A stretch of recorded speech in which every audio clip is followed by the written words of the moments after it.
Bueno, pues este es un vídeo dedicado a mi amigo Ernesto, que está aprendiendo a utilizar bases de datos. Y realmente hay muchas cosas por internet, hay montones de gente que lo explica y tal, y no sé si tendré yo las habilidades pedagógicas como para explicarlo mejor, o si realmente solamente repetir lo que ya está explicado mil veces. Más, yo pienso que no hay que perder nunca, o sea, el hecho de intentar separar lo que es el modelo entidad-relación de lo que es una base de datos real es un error porque eh, pasa tiempo desde que uno aprende lo que es el modelo hasta que puede ponerlo en marcha y realmente las cosas quedan claras cuando uno lo ve funcionando en lo que es la realidad, entre comillas. O sea que yo creo que es mejor analizarlo, qué es lo que físicamente se está produciendo y este modelo hay que pensar que está pensado para hacerlo funcionar encima de un entorno físico de una base de datos, que no es una elucubración, una paja mental, que diga, mira, esto se me ha ocurrido y ya veremos cuándo se implementará, sino que es algo que está hecho para una base de datos relacional que está compuesta de ficheros, de tablas y de índices. Entonces es muy sencillo. O sea, aquí, por ejemplo, en Wikipedia, pues está perfectamente explicado. El modelo entidad-relación se basa en tres conceptos fundamentales: el de entidad, relación y atributo. ¿Qué es una entidad? Una entidad es todo aquello que tiene sentido por sí misma. Por ejemplo, un cliente, un pedido, un artículo, un albarán, un libro, yo qué sé, lo que se nos ocurra, algo que tenga sentido. Aquí podemos entrar en un tema importante, porque cómo distinguir entre lo que es una entidad y lo que es un atributo. Porque claro, en el caso de un cliente, pues su atributo podría ser, como pone aquí perfectamente, pues el DNI. El DNI es un atributo del cliente. Lo que pasa que realmente si uno lo piensa, dice, bueno, ¿y un DNI no es una entidad en sí misma? Porque un DNI es un DNI. Yo tengo aquí una tarjetica de medio plastificada, que esto es un DNI. Luego esto es un objeto, luego ¿por qué el DNI es un atributo y no es una entidad? O por ejemplo, imaginar que el color del cliente, o sea, el cliente tiene un color, en blanco, en negro, amarillo. Dice, bueno, ¿y quién me dice a mí que el color del cliente es una entidad? ¿Es que acaso el color no es una entidad en sí misma? ¿Es que yo no puedo tener una lista de colores? Pues todo eso es lo que es lo que hay que tener en cuenta cuando uno hace un modelado de estos. ¿Qué es lo que estás haciendo? ¿A qué llamas entidad? ¿A qué llamas propiedad? ¿A qué llamas atributo? ¿Por qué te conviene llamarlo así? Y es un poco relativo. No es que sea, es que conceptualmente esto es así porque es la verdad. No, no, es lo que a ti te convenga para que lo que estás haciendo funcione o no. O sea, que no es tan unidireccional, sino que más bien es un sistema bidireccional de tener las cosas mínimamente controladas, pero sin perder de vista que eso va a tener que ser implementado en una base de datos real y que tiene que tener un rendimiento y que no, que el sentido lo tiene mientras que sea útil. Si no es útil, pues no tiene sentido. Entonces, todo esto a la vista, dice, vale, pues yo lo que tengo son pues entidades, que por lo pronto asumo que son cosas importantes, propiedades, que es lo que tiene cada entidad, tiene una lista de propiedades, una lista de cualidades. Hay que entender también qué es una entidad. Entidad es un término ambiguo que describe a la vez a la entidad cliente, porque aquí no pone clientes, aquí pone cliente. O sea, el cliente es como la idea cliente, es como la definición de qué es un cliente. Sin embargo, aquí dentro de esta cajita, hay un montón de clientes. O sea, que es a la vez la definición de la idea de cliente, la definición de lo que es un cliente, y a la vez son todos los clientes. Aquí dentro están los datos. Claro, en el modelo conceptual se supone que no hay datos, pero un modelo que no tenga datos no tiene sentido, es solamente una idea. Con lo cual, en la implementación práctica, física de una base de datos, esto de aquí se le llama tabla. Y en una tabla, la tabla tiene un nombre, que es lo que diríamos que es la entidad, pero una tabla tiene registros, tiene listas de cosas donde cada elemento es un cliente, con lo cual hay que tener cuidado de distinguir bien qué es el nombre que se le da a la entidad en general y que cada elemento de los que hay allí dentro son entes. O sea, igual la diferencia está en llamarlo entidad y llamarlo ente. O sea, aquí esto es una entidad porque define algo y está formada de entes donde cada uno tiene los atributos definidos por su entidad, donde para cada ente en particular se le da un valor concreto a cada una de las cualidades, de las propiedades que están definidas para esa entidad. es un poco raro y realmente cuando uno lo ve físicamente, qué es lo que está haciendo, se entiende perfectamente. Verlo desde el punto de vista del modelo sin ver la representación física puede ser complicado, porque uno puede imaginarse cosas que no son. Entonces, bueno, pues a la vista de esto, y vale, pues yo tengo que ver que es una entidad. Entonces, cuando uno empieza a hacer un diagrama de entidad-relación, dice, vale, quiero hacer una base de datos para controlar no sé qué. Claro, la elaboración del modelo de entidad-relación es totalmente dinámica. O sea, no es que tú tengas el mapa entero en la cabeza, coges y lo pintas de arriba abajo, sino que lo que uno hace es identificar una, dos, tres, cuatro entidades importantes. Es decir, mira, pues yo creo que aquí lo importante son, pues yo qué sé, pues voy a hacer una base de datos documental. ¿Qué es lo importante? Pues coño, pues el documento, el autor, yo qué sé, el tema, lo que se me ocurra, ¿no? Dice, vale, mira, pues voy a poner estas 4 o 5 entidades, voy a mirar a ver qué atributos importantes, no todos, los que me interesa que sean muy significativos, y voy a ver qué relaciones hay entre ellas. Y voy estableciendo relaciones y a la vez que voy haciendo el diagrama, voy teniendo conciencia de qué es lo que estoy montando. Si para alguna cosa vale el modelo entidad de relación, es para lanzarte a la cara lo que tú estás haciendo. Decir, vale, o sea, estás pensando esto, lo acabas de escribir, y yo tengo la facultad de que en una sola página te estoy devolviendo a ti lo que tú has pensado, con lo cual puedes comprobar que lo que has pensado coincide con lo que querías. Es un método muy rápido para identificar los agujeros de coherencia o de que tengas, de decir, hostia, pues esto no lo había pensado, no lo había tenido en cuenta. Aquí, hostia, no puedo enganchar esto con esto porque no es coherente, no tengo la información necesaria para determinar qué elemento está relacionado con este otro elemento. O sea que el modelo de relación es muy útil sobre todo para diseñar poco a poco una base de datos, no para tenerla entera, para que sea modificable y sobre todo para tener conciencia directa de qué es lo que has hecho. Y una cosa muy importante, para darle este esquema a otra persona que entienda esquemas en relación, con lo cual con una sola página y 4 cosas que le expliques, equivale a un libro con 100 hojas intentando explicar la naturaleza de lo humano o lo divino, porque claro, tienes que decir tantas cosas que no sabes cómo ponerlas. Esto tiene la ventaja de que con muy poco espacio queda realmente retratado qué es lo que estás haciendo y a qué le estás dando importancia y qué elementos forman parte. Entonces, bueno, para ver un ejemplo muy pequeño de lo que esto significa, supongamos que tenemos solamente pues una entidad, queremos hacer una base documental muy sencilla y tenemos por un lado documentos, ahora no entramos, podrían ser libros, vídeos de YouTube, ediciones, lo que fuera.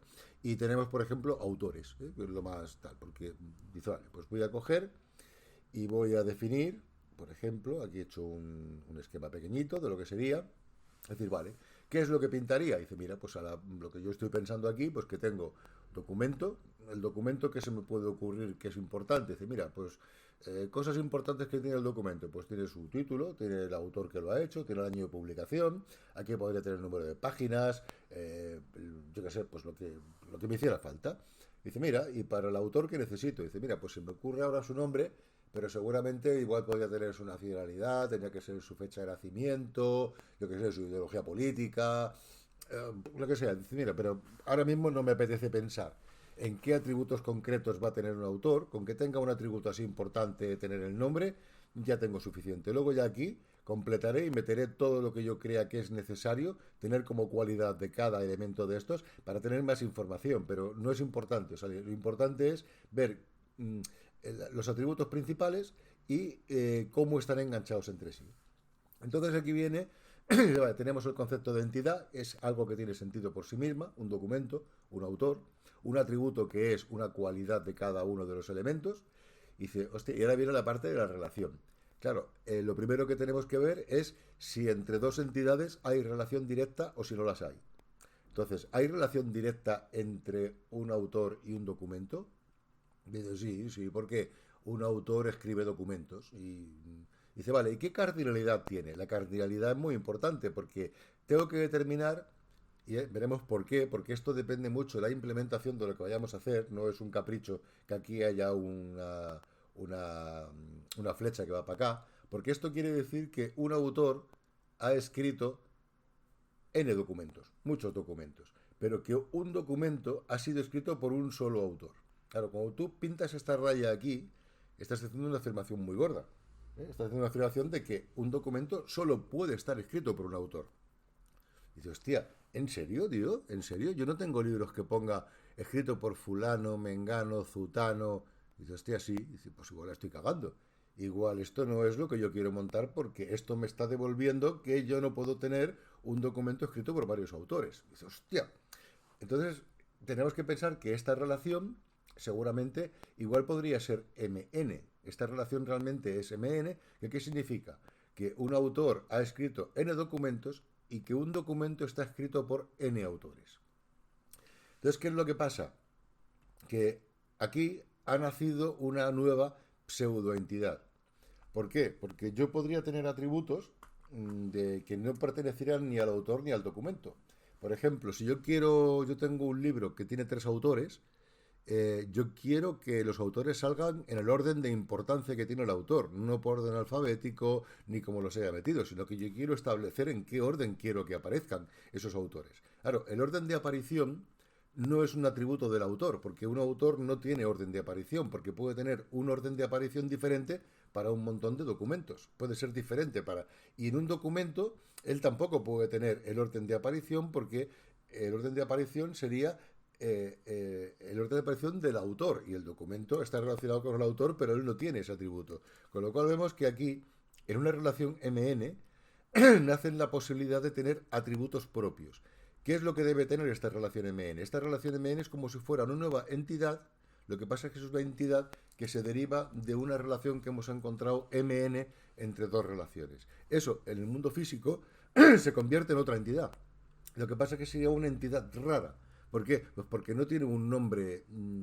Claro, un autor, es una entidad. Un documento es un documento, es una entidad. Pero ¿cómo llamamos a la relación autor-documento? La gente no habla por ahí de autor-documento. Si el autor-documento número 3 del libro tal, dice, sí, coño, el que aparece el tercero en la lista de autores de este documento. No tiene nombre, no es una realidad necesaria para poder montar el modelo, pero no es una realidad que tenga un nombre, que tenga una entidad propia cuando estamos hablando en lenguaje natural. Aquí en el ejemplo este que he puesto, aparte, o sea, esta relación convertida en una tabla debería saber como atributo suyo quién es el autor, quién es el documento y en qué número de orden. Aquí faltaría un campo, que sería otro atributo, que sería número de orden, para poder sacar los autores de ese documento o para, dado un autor, saber en qué documentos ha participado y en qué orden ha participado en cada uno de ellos. Y esto sería más o menos la idea de lo que es la relación 1N y MN. Hay una relación que es la 1-1 que cuesta trabajo saber para qué puede servir. Sirve básicamente pues para hacer temas de simulaciones de herencia en la base de datos, ampliar una tabla con tal, pero realmente cuando una relación es 1-1, quiere decir que un elemento está relacionado con uno del otro, con lo cual dice, coño, es como si le hubieras pegado un hachazo. Dice, bueno, es lo mismo, porque si es 1-1, quiere decir que entre los dos son una unidad. No puede. O sea, la 1-1 es como un absurdo, pero que tiene mucha utilidad para hacer, sobre todo, simular herencia en las bases de datos y para ampliar cosas donde no quieres tocar el modelo que ya tenías montado. Entonces, con esto de aquí, vamos. ¿Cómo se puede representar esto?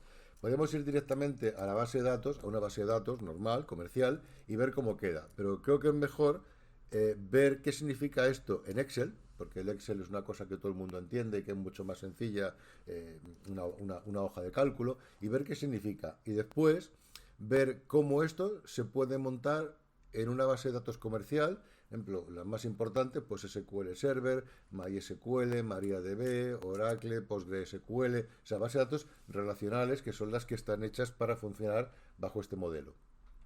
Entonces, vamos a ver cómo sería, si yo quiero hacer, por ejemplo, esto que tengo aquí, cómo sería la hoja Excel que me permitiría tener esta información según el modelo que he montado. Entonces, lo que yo tendría es una hoja de cálculo, esta hoja de aquí, y yo a toda esta hoja, esto que pone aquí sin título 10, la llamaría pues base de datos de documentación. O sea, esto es la base de datos.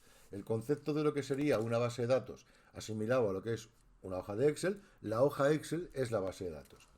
Y claro, aquí tiene esto, yo le puedo ir poniendo, claro, esto también se llaman hojas. Aquí tenemos otro problema que es una hoja de cálculo que tiene hojas, las pestañicas. Cada pestaña de estas su significado dentro del modelo entidad-relación sería el de entidad. O sea, haría una entidad para hacer una entidad, debería definirme una pestaña en cada sitio. Claro, dentro de esa entidad, que es esta, por ejemplo, ¿qué necesito? Y bueno, pues tengo que poner aquí los nombres de las columnas. Coño, pues lo que me hace falta, el título, el autor, el año de publicación, perfecto. Esto son los atributos de la entidad. O sea, estoy definiendo qué documento necesito un campo para el título, o sea, un dato para meter el título, un dato para el autor, un dato para el año de publicación y para el autor, por ejemplo, dice, mira, pues solamente necesito el nombre por ahora y cuando tenga más cosas ya pondré aquí más columnas, iré rellenando lo que me haga falta. O sea, este es el concepto, no es más que esto, pero metido dentro de una base de datos que permite hacer consultas mucho mejor hechas de lo que podríamos hacer aquí. Entonces, este es el concepto de lo que hay. ¿Cómo metemos aquí el concepto de relación? Que dice, vale, ¿qué problema tengo? Lo primero que tengo es que en toda base de datos, en toda tabla, o sea, en toda entidad, necesitamos un atributo que sea diferente para cualquier ente de esa entidad. Es decir, tengo que tener algún atributo que me pueda distinguir y que no pueda tener el mismo valor para dos entes de esto mismo. O sea, yo aquí podría tener, por ejemplo, aquí he puesto uno que se llama Historia de España, un libro. Coño, ¿cuántos libros hay que se llaman Historia de España? Dice, 3.547. Joder. Entonces, con el título yo no puedo saber el libro. Dice, no, hijo, no. El título puede estar totalmente repetido. Dice, hostia, y no tengo otra cosa, no tendría el ISBN. No, porque el libro este puede ser lo mismo y le ha cogido una editorial y ha hecho un ISBN y otra editorial ha editado lo mismo, exactamente el mismo libro y le ha puesto otro. Dice, joder. Dice, mira, lo mejor sería meterle aquí un código. Dice, mira, quítate de problemas porque puede ser que no, que realmente no, o sea, incluso el DNI. Imaginar que yo, por ejemplo, aquí en el autor pongo el DNI como código. Evidentemente, Tomás de Aquino no tenía DNI, no podría clasificarlo. ¿Y qué es lo que pasa? Que los DNIs se reutilizan y gente que tendría 120 años, que ya no existe, su número de DNI se ha reutilizado para otra gente, con lo cual tampoco te valdría el DNI como clave primaria. Clave primaria quiere decir el campo que, porque no es manejable, con lo cual, para quitarse de problemas, lo mejor siempre es tener una propiedad que se llame ID y ya está. No tiene sentido andar aprovechando y tal. Con lo cual yo aquí, mira, pues voy a insertar una columna antes y le voy a llamar ID.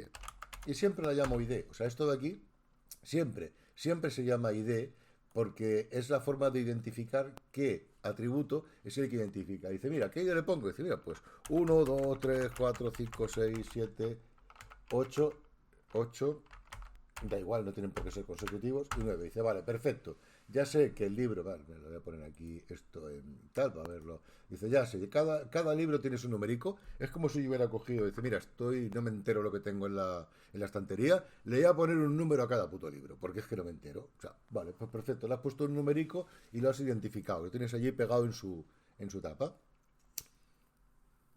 Entonces, ¿qué es lo que pasa? Que con autores me pasa lo mismo. Yo aquí tengo autores, coño, pues también por nombre, aquí, hostia, ¿cómo se llamaba? Friedrich o Federich o Federico, o dice, joder, su puta madre, Tomás de Aquino, se llamaba Santo Tomás de Aquino, se llamaba San Tomás, joder, es que igual lo escribo una vez de una manera, claro, cuando llegue aquí un libro, ¿quién me asegura a mí que yo he puesto el nombre de este señor igual para este de aquí que para este de aquí? Igual me he equivocado. Dice, hostia, mira, aquí lo que hay que hacer es tener, como en cada entidad, siempre hay que tener una propiedad. Le vamos a poner aquí el ID, voy a llamar también ID. Y a este puede poner, pues, el código el 1, el 2, el 3, el 4, el 5, el 6, el 7, el 8, el 9 y el 10. Y aquí tengo todos con su código. O sea, quiere decir que para que el modelo esté bien hecho, necesitamos tener un atributo que identifique unívocamente a cada uno de los registros de los entes que hay aquí dentro. Dice, vale, entonces una vez tengo esto, dice, vale, ¿qué debería yo? Yo tengo aquí estaba viendo que tengo una relación, porque he definido una relación entre autor y documento. Si yo lo defino de esta manera, quiere decir que la relación que me implica, si un documento solamente puede estar escrito por un autor, ¿eso qué significa? Que yo podría apuntarme en el documento cuál es la clave primaria, o sea, el identificador del autor, y con ese identificador ya podría ir a buscarlo. No el nombre, nada. Dice, hostia, vale, pues perfecto. Esto aquí, en la implementación de la base de datos, En lugar de tener aquí un campo que se llame autor, aquí lo que voy a tener va a ser un campo que se llamará ID autor. Voy a poner aquí para qué tal, columnas antes, y se va a llamar ID autor. O sea, en lugar de autor lo llamaré ID autor. Y claro, como René Descartes es el 1, aquí lo que tengo que poner es un 1.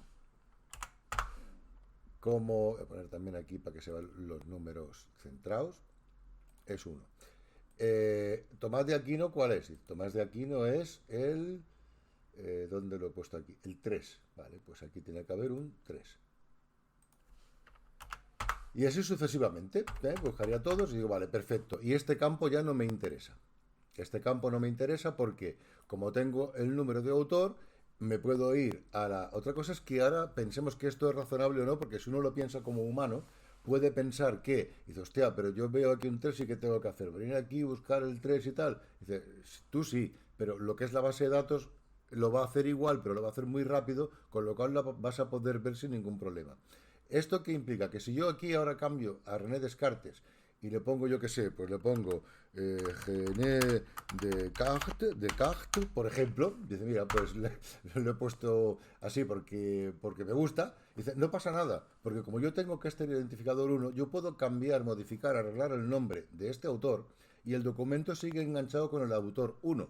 Si yo hubiera puesto aquí el nombre y lo modificaron en algún sitio porque digo, hostia, está mal escrito, que de caja va con G, que no va con S, pues bueno, pues tendría un problema, porque tendría relaciones con cosas que no tengo perfectamente identificadas. Con lo cual se entiende que lo mejor siempre es tener un campo identificador en cada una de las entidades, y cuando tengo una relación, la relación que implica.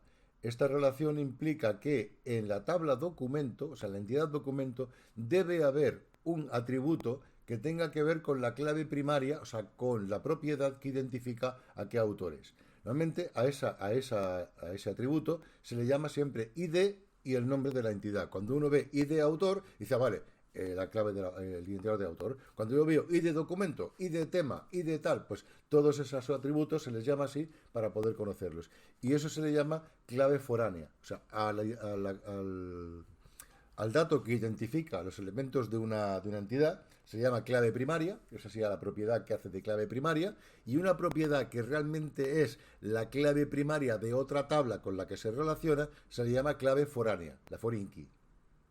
Son los conceptos con los que se trabaja en una base de datos física. Entonces, ¿qué ocurre? Esto básicamente es así. Nos podemos imaginar que dentro de la base de datos lo que hay es esto. Lo que hay son tablas. Esto se llaman tablas. Te haré algún ejemplo más de cómo queda esto realmente en una base de datos. Pero lo importante es esto. Lo que vamos a tener aquí es esto. A partir de ahora un libro tiene su ID, su título, su ID autor, que es el identificador del autor que lo ha escrito, el año de publicación. ¿Qué es lo que ocurre? Que ahora aquí yo tenía que este libro lo han escrito 1, 2, 3 personas, 3 autores. Yo aquí puedo poner, por ejemplo, Julio Valdeón, a ver cuál era. Mira, pues el 8, 9 y 10, ¿no? Yo puedo poner aquí 8, 9 y 10. Si estás en Excel, puedes hacerlo. En una base de datos, no. Porque esto es un campo, es un atributo, y cada atributo tiene un tipo.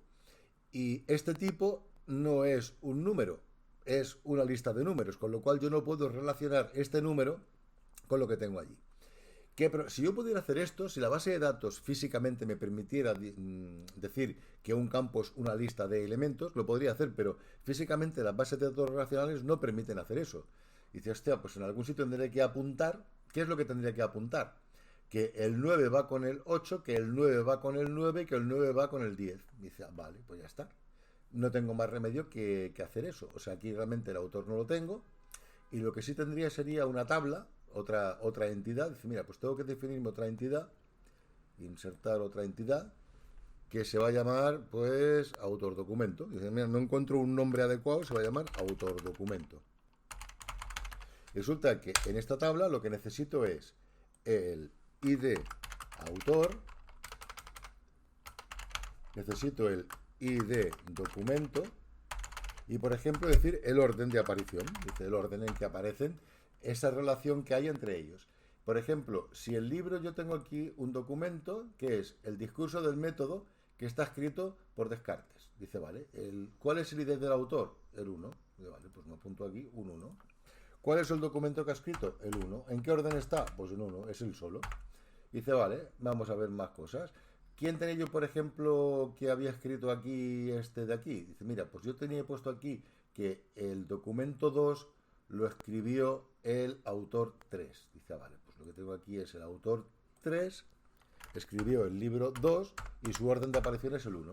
Y así sucesivamente. Pero cuando llego aquí, digo, hostia, el autor 9, o sea, el libro 9 lo escribió el autor 8, el 9 y el 10. Y además en este orden, mira, pues meteré autor 8, libro 9, autor 8, libro 9, 8, libro 9, y este es el primero de la lista. Autor 9, libro 9, que es el segundo de la lista. Y autor 10, libro 9, es el tercero de la lista. El tercero, no el segundo, el tercero. Esto sería el contenido y esto tiene que ser otra tabla, otra entidad real. Lo que pasa es que su realidad es fruto de la relación que hay entre las dos. No es algo que hayamos decidido desde el principio. Es algo que nos ha salido en el modelo al hacer las relaciones correctamente con lo que tenemos. Y básicamente esto sería lo que es la explicación física de qué contiene internamente una base de datos y por qué ha de contenerlo así. Entonces, ahora tenemos aquí una tabla intermedia que es el autor documento, o sea, esto en el esquema, querría decir que lo que yo he puesto aquí como relación, esto realmente cuando lo implementen en una base de datos de verdad, tendrá que ser una tabla, porque puede tener atributos que no le pertenecen y tiene que relacionar dos. ¿Cómo la llamo? Pues si resulta que encuentro un nombre adecuado, pues lo pongo. Pero si no, pues la llamo directamente autor documento y ya está. Es la tabla autor documento, la que me relaciona un autor con un documento. Y lo que contiene es la clave primaria del autor, la clave primaria del documento y el orden de aparición. Entonces, ¿cuál es la clave primaria? Porque esto es una tabla. También tenemos en esta tabla, también tenemos que meter una clave primaria. ¿Cuál es la clave primaria de esta relación? Dice, a ver, ¿puede haber una duplicidad de forma que un autor aparezca como autor en un documento dos veces? Dice, no, no puede ser. O sea, esto no puede estar repetido. No tiene sentido que yo diga que el libro 1, el autor 1 escribió el libro 1 en el orden 1 y que el autor 1 escribió, o sea, y que el autor 1 escribió el documento 1 en el orden 5. Dice, a ver, aclárate, ¿qué lo pongo en el 1 o en el 5? O sea, está claro que aquí la clave primaria, estos dos, tenemos dos atributos que juntos forman la clave primaria. O sea, que una clave primaria puede ser, lo normal es que sea un solo atributo, pero en el caso de estas relaciones, y si no va más allá la cosa, porque no se puede liar, normalmente se deja como clave primaria la suma de las claves que está enganchando para indicar que no puede haber repeticiones entre la relación. O sea, que no puede ser que un autor haya escrito un documento y que esté en tres sitios. Dice, no, coño, lo pones una sola vez y ya está. Y básicamente, pues esto es la analogía de lo que sería el modelo entidad de relación con lo que podríamos tener dentro de una hoja de Excel. Entonces, ya te mandaré otro vídeo viendo cómo implementar esto dentro de una base de datos real, o sea, con SQL Server, por ejemplo, o MySQL, ver que es prácticamente lo mismo, que lo que tienes ayer es lo mismo, pero que esto entonces da pie a tener un lenguaje muy, muy potente, que es el SQL, que es un lenguaje que permite manipular todo esto muy sencillamente, muy sencillo, hacer búsquedas brutales en muy poco rato y con una velocidad asombrosa, porque todas estas cosas están indexadas, y los índices permiten tener aquí millones y millones y millones de registros relacionados y los encuentra muy rápidamente. Y bueno, pues básicamente pues esto es lo que hay, es la introducción, es la explicación más sencilla, intentando ver físicamente lo que significa de lo que es el modelo entidad de relación. Pues venga, un saudico.